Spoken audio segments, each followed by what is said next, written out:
Mateus, capítulo 4. Mateus, capítulo 4. Estamos lá a estudar este Evangelho, página 1000, versículo 12, 1032.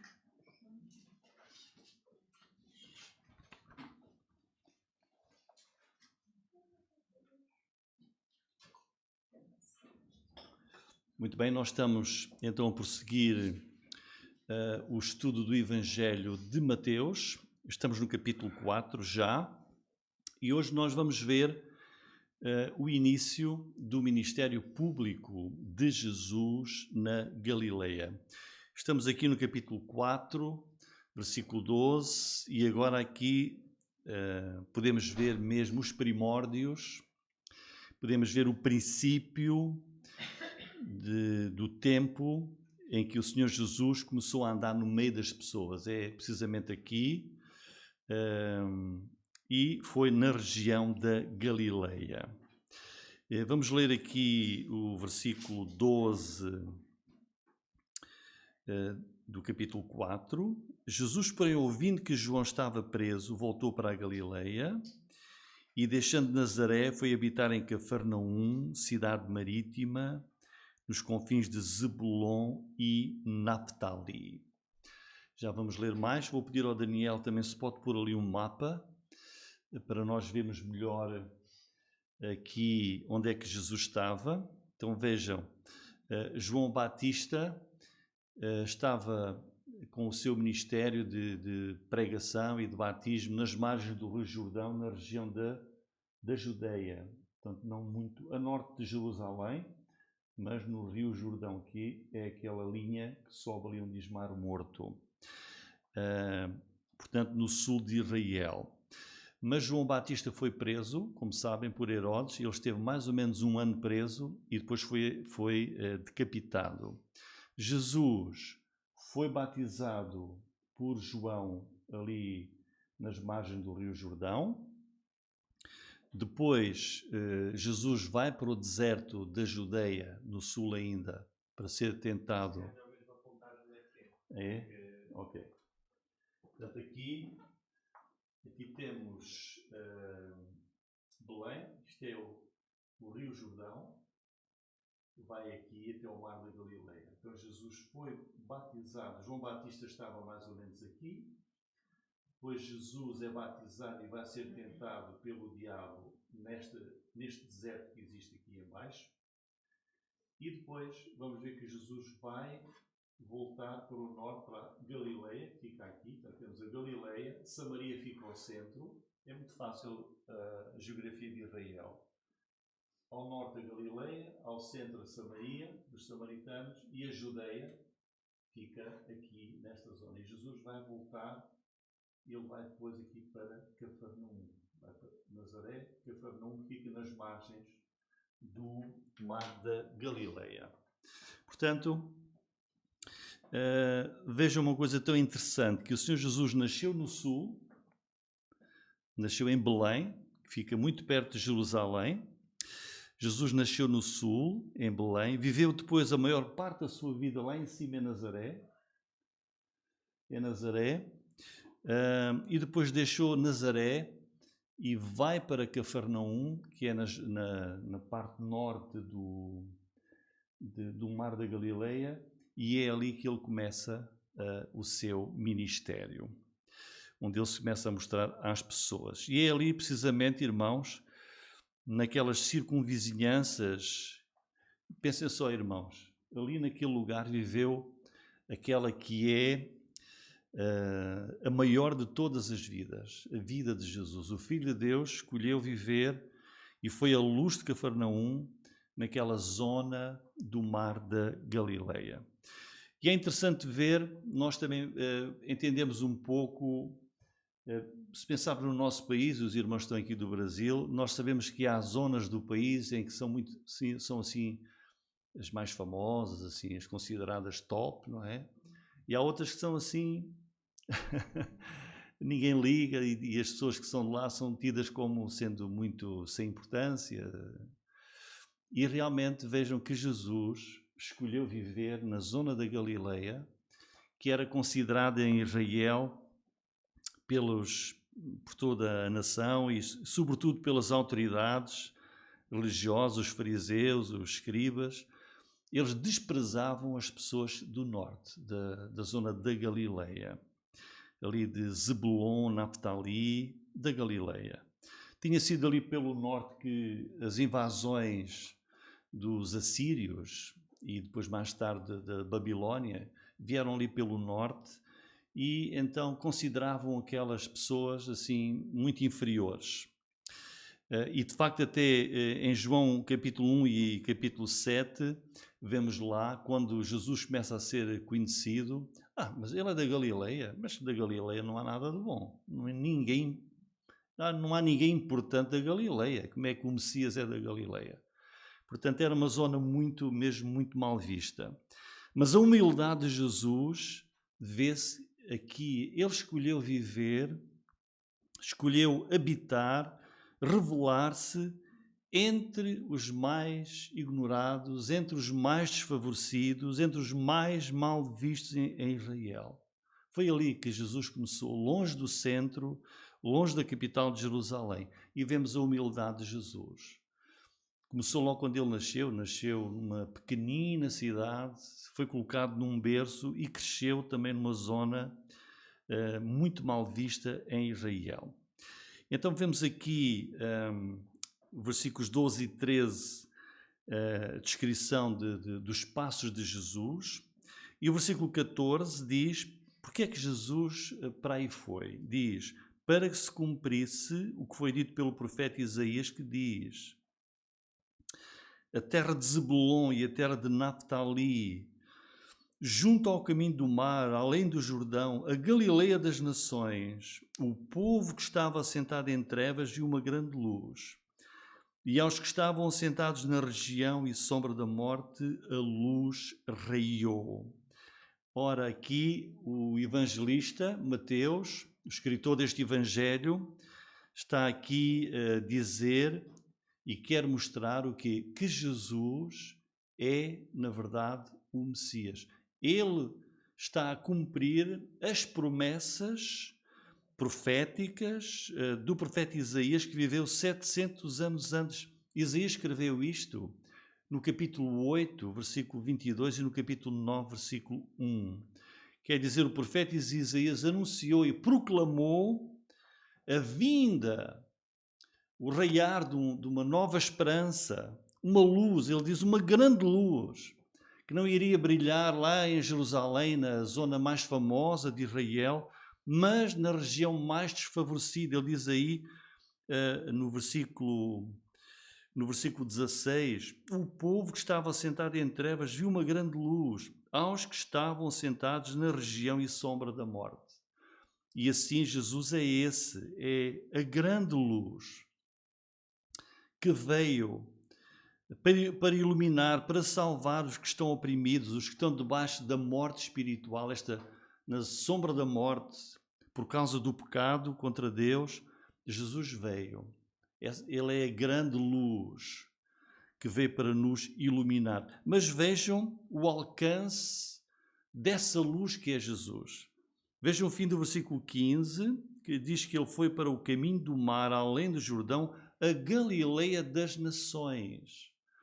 Ou seja, Jesus escolheu ir para uma zona, a Galileia, que não apenas tinha judeus, não apenas tinha habitantes de Israel, mas tinha pessoas de muitas nações. Ficava lá no norte de Israel, a Galileia, e era uma zona de entrada dos comerciantes.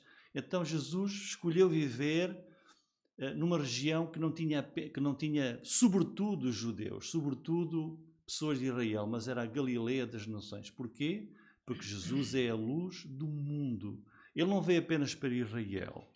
Ele veio para todo o mundo, veio para mim, veio para ti. Jesus é a nossa luz. Ele veio para a Galileia das nações. E agora, versículo 17, nós vamos ver aqui uma coisa muito importante, irmãos. E realmente esta mensagem tocou muito o meu coração. Vejam aqui, desde então começou Jesus a pregar e a dizer, arrependei-vos porque está próximo o reino dos céus. Este versículo 17 revela-nos a primeira doutrina que o Senhor Jesus proclamou ao mundo. Vemos aqui, a partir daqui, duas coisas importantes na vida de Jesus: pregação e depois também a cura. E diz aqui, desde então começou Jesus a pregar. Irmãos, não há ministério, não há ofício mais honroso do que o de pregador. Foi isso que o Filho de Deus começou em primeiro lugar a fazer. Ele começou a pregar. Não há trabalho mais importante para as almas dos homens como o trabalho da pregação para a salvação. E é um ofício, diz aqui, começou a pregar, é um ofício que o próprio Filho de Deus não teve vergonha de fazer, de assumir. Foi aquilo que ele, em primeiro lugar, fez na sua vida aqui na terra. É um ofício que ele vai entregar para os 12 homens que ele vai chamar. Ele depois vai enviá-los também a pregar. É um ofício para o qual o apóstolo Paulo, já na sua velhice, Paulo escreve a Timóteo, a dizer: Timóteo, olha, é muito importante isto, prega a palavra. Está lá em 2 Timóteo 4:2. Prega a palavra. Então o que é pregar? Pregar é o meio, vejam, o meio que o próprio Deus escolheu, o meio que o próprio Deus selecionou, que Deus sempre teve o prazer de usar acima de qualquer outro para a conversão das almas, para levar os perdidos à salvação. É através da pregação. E, de facto, os dias mais brilhantes em que a igreja mais cresceu é quando a igreja prega a palavra de Deus. E observem aqui, irmãos, qual foi a primeira doutrina bíblica que Jesus pregou quando ele começou o seu ministério na Galileia. Diz, começou a pregar e a dizer: arrependei-vos, porque está próximo o reino dos céus. A passagem paralela no Evangelho de Marcos, capítulo 1, versículo 15, diz: arrependei-vos e crede no Evangelho. Quer João Batista, quer o Filho de Deus, o Senhor Jesus Cristo, pregaram a Israel, pregaram ao mundo o arrependimento. E o que é que Jesus está aqui a dizer? Ele diz aqui, versículo 17, arrependei-vos, porque está próximo o reino dos céus. Jesus está a dizer, eu estou aqui a pregar para vos oferecer uma coisa única. Quero oferecer-vos o reino dos céus. Eu estou a pregar para vos possibilitar um lugar no reino eterno, para vos possibilitar um lugar no reino da salvação, o reino dos céus, para vos dar o perdão, para poderem alcançar o reino dos céus. E vejam que diz aí esse versículo 17, desde então. Ou seja, Jesus, a partir daqui em diante, desde aquela altura e por aí adiante, até a altura em que ele vai dar a sua vida, este foi o seu principal ministério. Pregar o arrependimento. Ele pregou o Evangelho. O que é o Evangelho? É uma notícia boa. É uma notícia boa que nós podemos dar aos outros. Hoje abrimos as notícias e são quase todas más. Mas a mensagem da pregação é o Evangelho, é uma boa notícia, que é Deus ama o pecador. Deus perdoa, quer perdoar os pecadores, quer levá-los para o seu reino eterno, se eles se arrependerem do seu pecado, se eles crerem no Evangelho de Jesus Cristo. Reparem que Deus só tem um filho, que é o seu Filho unigênito, Jesus Cristo. E esse filho era pregador. Jesus era pregador. Deus tinha apenas um método para levar a palavra da salvação, através da pregação. A pregação do arrependimento, a pregação da cruz, é para aqueles que estão sem se arrepender, é uma loucura. Mas pregar o quê? Pregar arrependimento, pregar uma cruz, não faz sentido.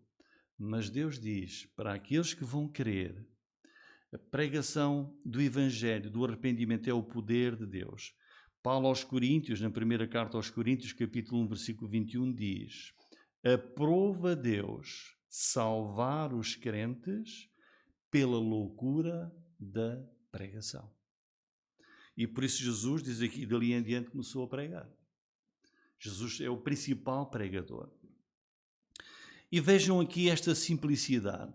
A mensagem, Jesus começou a pregar porque esse foi o ministério que ele trouxe do céu, que ele trouxe do Pai, porque Jesus disse, eu sempre faço a vontade do Pai.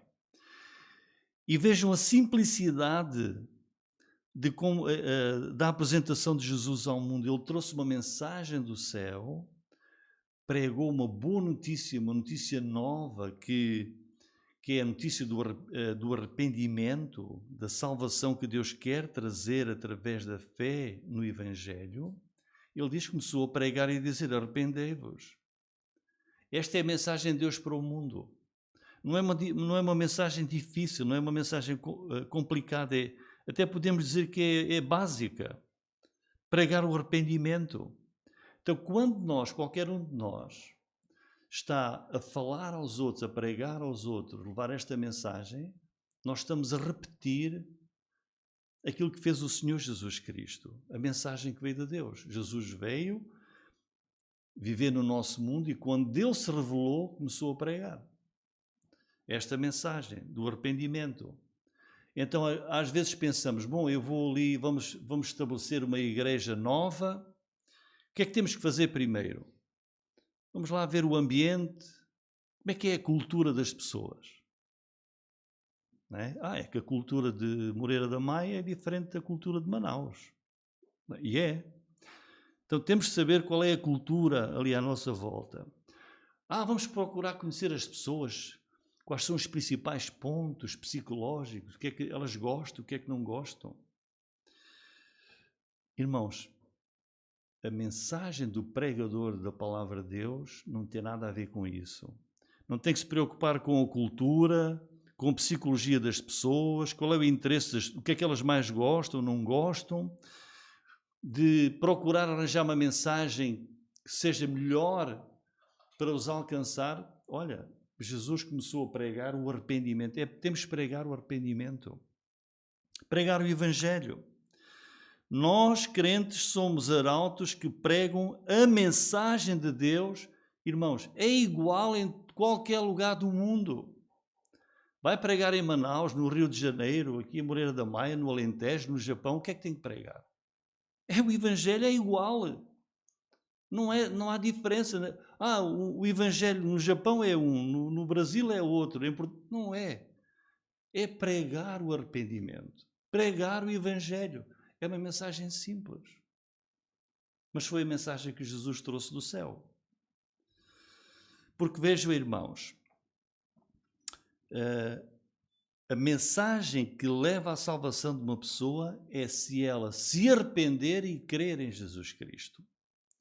E é isso que faz um pregador. O que é o arrependimento? Jesus começou a pregar o arrependimento.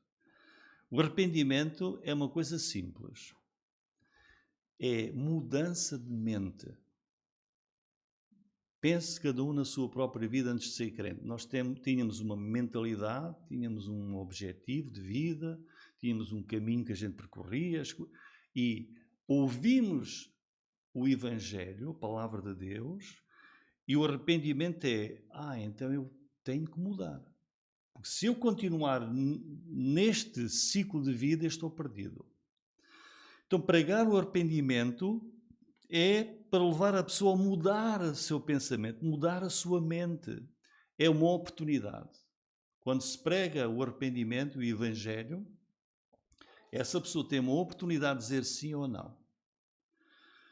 É uma livre escolha de ela se arrepender e diz, eu vou virar. E vou por outro caminho, um caminho completamente diferente. O arrependimento é vira-te e seguias por ali, vais agora por aqui. Caminho oposto, afasta-te do teu pecado.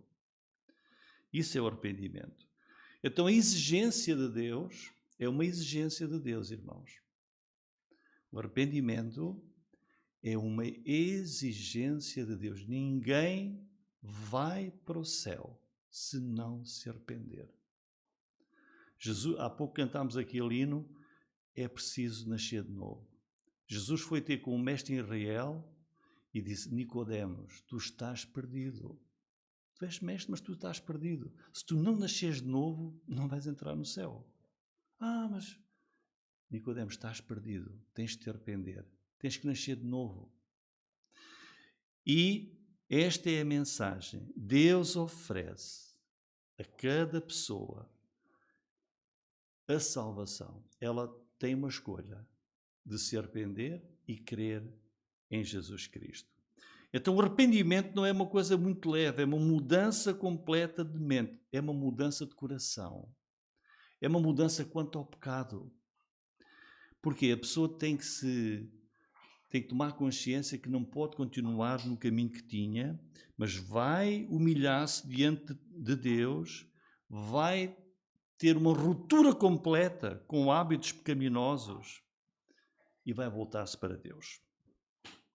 Jesus disse, irmãos, escutem, Jesus disse, se não vos arrependerdes, em Lucas 13, versículo 5, se vos não arrependerdes, todos de igual modo perecereis. Por isso ele começou a pregar. O que é que Jesus viu? Eu tenho que pregar o arrependimento. As pessoas têm de se arrepender e crer no Evangelho. E essa é a maior necessidade do nosso mundo. A humanidade precisa mesmo de ser pressionada, esmagada com esta mensagem, porque se a humanidade não se arrepender, está perdida eternamente. Ricos ou pobres, novos ou velhos, todos pecaram, todos estão debaixo da condenação de Deus, o salário do pecado é a morte e todos precisam de se arrepender se querem ser salvos. Esta é a verdade. Arrependimento e fé em Jesus são inseparáveis. São indispensáveis para a salvação. Esta foi a primeira mensagem, a primeira doutrina que o Senhor Jesus Cristo pregou publicamente. Arrependei-vos. Arrependei-vos. Foi a primeira pregação de Jesus. E o que é que vai acontecer a seguir? E a partir do versículo 18... Jesus chega, começa a pregar o arrependimento e as pessoas da Galileia vão ver o que nunca tinham visto. Vão ver o reino de Deus chegar na pessoa de Jesus. Homens e mulheres iam ter a oportunidade de começar a ver o que é o reino de Deus. Experimentar o domínio, o governo de Deus nas almas, nas vidas, que é o que nós vamos ver a seguir. Versículo 18... Vamos ver Jesus, então, na Galileia chamar os primeiros apóstolos, discípulos. E Jesus, andando junto ao mar da Galileia, viu dois irmãos, Simão, chamado Pedro, André, seu irmão, que lançavam a rede ao mar porque eram pescadores. E disse-lhes, vinde após mim, e eu vos farei pescador de homens. Então eles, deixando logo as redes, seguiram-no. E adiantando-se dali, viu outros dois irmãos, Tiago, filho de Zebedeu, João, seu irmão, num barco, com seu pai Zebedeu, consertando as redes, chamou-os. Eles, deixando imediatamente o barco e seu pai, seguiram-no. Temos aqui, agora, a chamada dos primeiros discípulos. Dois pares de irmãos vão ser os principais apóstolos de Jesus. Temos aí o nome deles, Pedro e André, que eram irmãos, e Tiago e João. Vejam a classe de pessoas que Jesus decidiu escolher. Pessoas humildes, pescadores de homens. Jesus, vejam, ele não chamou nenhum fariseu, nenhum escriba, nenhum sacerdote, não chamou ninguém que era, nenhum rabi, ninguém muito conhecedor da palavra de Deus. Jesus chamou pessoas simples, humildes, pescadores, e vão receber a missão, que é outro tipo de pesca. Diz, olha, vocês são pescadores, agora venham atrás de mim eu vou fazer de vocês pescadores de homens. O que é que quer dizer vir após mim? É outra coisa, é o que nós somos. Nós andamos a seguir quem? Jesus. Somos discípulos de Jesus, seguimos os seus ensinamentos, seguimos os seus passos, seguimos a sua vontade. Nós também somos crentes, nós decidimos ir após, seguir o Senhor Jesus Cristo. E a partir daquele momento, estes 4 irmãos passaram a estar na companhia privada de Jesus para aprenderem do Mestre Jesus tudo aquilo que eles precisavam para apanharem pessoas, pescarem pessoas e levá-las a conhecer o reino dos céus. Sabem o que é que Jesus estava aqui a ver? A urgência de salvar almas. Ele disse: venham atrás de mim. Eu vou fazer de vós pescadores de homens. Jesus via a urgência da salvação das almas. Jesus precisa de pescadores de almas. E vemos aqui que Jesus chama, a resposta deles é imediata. Diz, imediatamente, diz aí o versículo 21, versículo 22. Deixando imediatamente o barco, seguiram-no. Versículo 20, eles deixando logo as redes, seguiram-no. O apelo foi feito e eles seguiram Jesus, não ficaram a pensar, amanhã decido seguir a Jesus. Este Tiago que os irmãos veem aí é aquele que depois Herodes, lá no livro dos Atos dos Apóstolos, capítulo 12, vai martirizar. E agora, versículos 23 até 25, temos as primeiras atividades de Jesus. É interessante ver as primeiras coisas que Jesus começou a fazer. Já vimos onde ele nasceu, onde ele foi batizado, onde ele foi tentado e triunfou sobre Satanás. Ele indo para o norte, começando ali a pregar e a chamar discípulos, e agora vamos ver que mais é que Jesus fazia. Versículo 23. E percorria Jesus toda a Galileia, ensinando nas suas sinagogas, pregando, olha outra vez, pregando o evangelho do reino, curando todas as enfermidades e moléstias entre o povo. E a sua fama correu por toda a Síria. Traziam-lhe todos os que padeciam, oprimidos por várias enfermidades e tormentos, os endemoninhados, os lunáticos, os paralíticos, e ele os curava. O que é que Mateus está aqui a querer dizer-nos quando escreve isto? Vejam a ordem do trabalho de Jesus. Em primeiro lugar, diz que ele ensinava nas sinagogas. É o mais importante. Pregar o arrependimento. Pregar o evangelho. Ensinava nas sinagogas. As sinagogas era o lugar de culto em Israel, naquela altura. Eram assembleias judaicas. E o culto na sinagoga consistia de oração. Eles oravam a Deus.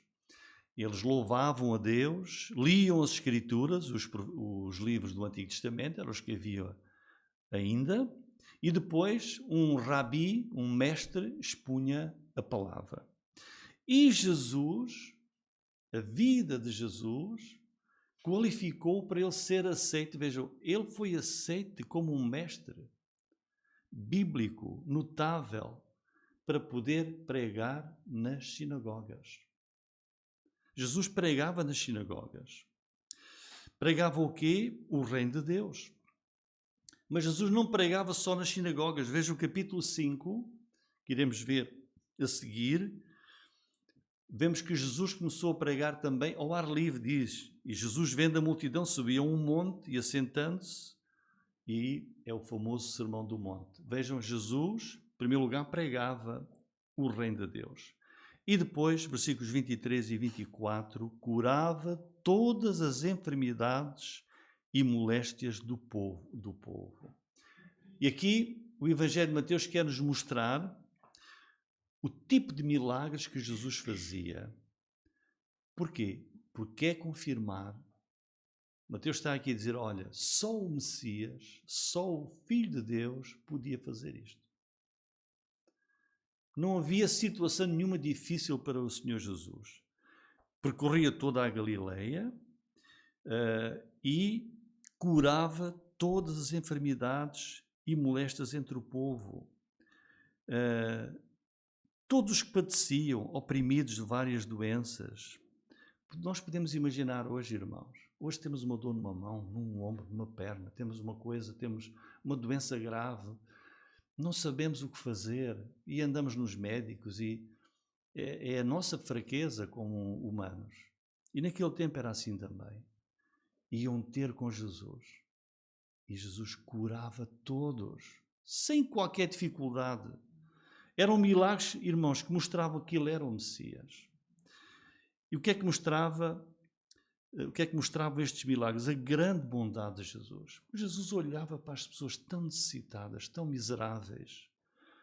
E a bondade dele, a compaixão, a misericórdia de Jesus pela miséria humana curava todas as coisas. Jesus andou fazendo o bem. Era um coração sem par, o coração de Jesus. E estes milagres estão aqui descritos e Jesus fez estes milagres para mostrar o seu grande poder. Nada é impossível para Jesus. Irmãos, Jesus pode salvar o corpo, mas ele ainda vai mais longe, ele salva uma alma. Os homens hoje podem salvar um corpo, os médicos e tudo mais, mas uma alma só Deus pode salvar. E Jesus com um toque salvava e curava as pessoas, com uma palavra apenas expulsava demónios, mas também salvava a alma daquele que se arrependia. Jesus pregava o arrependimento e quem se arrependia era salvo. Olha o que é que diz em Hebreus 7:25. Portanto, pode também salvar perfeitamente os que por ele se chegam a Deus. Ele pode salvar perfeitamente, totalmente os que chegam a ele, porque ele é o Salvador. Ele é o Salvador. Jesus é todo-poderoso, ele é o Messias prometido e esperado em Israel. Tudo curava, tudo fazia. Irmãos, não há coração quebrantado que Jesus não possa curar. Não há ferida da nossa consciência. E às vezes, irmãos, sabemos como a consciência pode levar uma pessoa até ao próprio suicídio. Olha, mas Jesus está pronto para te salvar. Para te sarar. Nós somos pecadores. E nós somos, às vezes, esmagados pelo peso do pecado, irmãos. E se nós não nos arrependermos, o Daniel deu a lição hoje, e o irmão Agostinho também já deu, Deus não perdoou aos anjos que voltaram as costas a ele. Deus não perdoou o mundo, milhões de pessoas no tempo, só salvou Noé e a sua família. Deus não perdoou, a não ser aqueles que eram justos. Deus destruiu as cidades de Sodoma e Gomorra, salvou apenas o justo Ló e quem estava com ele. Não tenhamos dúvidas. Se não te arrependeres, estás perdido eternamente. Mas diz aqui, Jesus pode salvar perfeitamente aqueles que se chegam a ele. Se ele salvou, curou todas as enfermidades, quanto mais salvar uma alma arrependida e com fé nele. Estes milagres aqui mostram quem era a pessoa de Jesus. Uma pessoa maravilhosa. Ele é um Salvador compassivo, ele não rejeitou ninguém. Vemos aqui que ele rejeitou. Ele só salvava.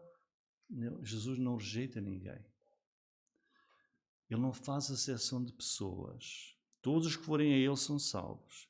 Jesus não recusou ninguém, por mais repugnante e doente que a pessoa pudesse ser. Jesus a todos ouvia, a todos dava uma mão para poder ajudar e salvar. Jesus é aquele que tem um coração, pode salvar perfeitamente quem se chega a ele. Não há bondade como a de Jesus. A compaixão de Jesus nunca falha. E os versículos 24 e 25 querem mostrar a pessoa de Jesus, o seu alcance, a sua fama. Olhem, a sua fama correu por toda a Síria. Versículo 25. Seguia-o uma grande multidão da Galileia, de Decápolis, de Jerusalém, da Judeia e da além do Jordão. Toda a Síria, toda a Galileia, Decápolis, Jerusalém no sul, Judeia no sul, da além do Jordão, que é a Transjordânia. Onde quer que Jesus fosse, grandes multidões o seguiam. Multidões, vejam, não era apenas de galileus, não eram multidões apenas de judeus.